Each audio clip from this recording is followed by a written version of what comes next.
Samajwadi party के राष्ट्रीय अध्यक्ष अखिलेश यादव ने सरदार वल्लभ भाई पटेल की जयंती पर लखनऊ स्थित अपनी पार्टी के मुख्यालय में आयोजित की गई प्रेस कॉन्फ्रेंस में केंद्र और यूपी सरकार पर तीखा हमला बोला। इस दौरान उन्होंने आरएसएस पर बैन लगाने की मांग का भी समर्थन किया। उन्होंने कहा कि आरएसएस पर बैन लगाने की मांग बिल्कुल सही है। आरएसएस और बीजेपी देश में नफरत और हिंसा का माहौल पैदा कर रही है।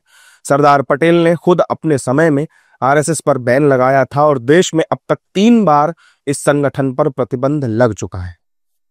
अखिलेश यादव के इस बयान को लेकर सियासी घमासान भी शुरू हो गया। बीजेपी नेताओं ने उन पर पलटवार किया। बीजेपी नेताओं ने कहा कि अखिलेश यादव एक खास समुदाय का वोट लेने के लिए इस तरह की अनर्गल बातें कर रहे हैं। दुर्भाग्यपूर्ण है, इस देश के नेताओं की वाणियों पर मुझे खेद होता है कि जो राष्ट्रीय स्वयंसेवक संघ कहीं भी आपत्ति आती है वहां जाकर के सबसे पहले खड़ा होता है जहां सरकारी एजेंसी नहीं पहुंच पाती है।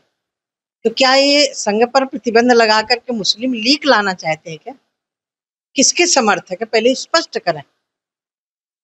इतना तो नहीं गिरना चाहिए वोट बैंक के लालच में कि एक वर्ग का वोट हासिल करने के लिए राष्ट्रभक्त राष्ट्रीय स्वयंसेवक पर प्रतिबंध लगाने की मांग करना, ये विकृत मानसिकता का परिचय है। नहीं, लोगों से मैं हमेशा मिलता रहता हूं, तो वहां से शुरुआत करते हैं।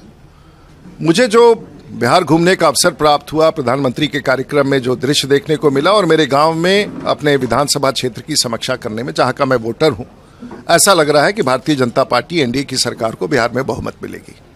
जो सपना देखेगा जनता उनके सपनों को चूर चूर कर देगी। जितना आरएसएस के बारे में लोग बोलते हैं उतना आरएसएस मजबूत होता है।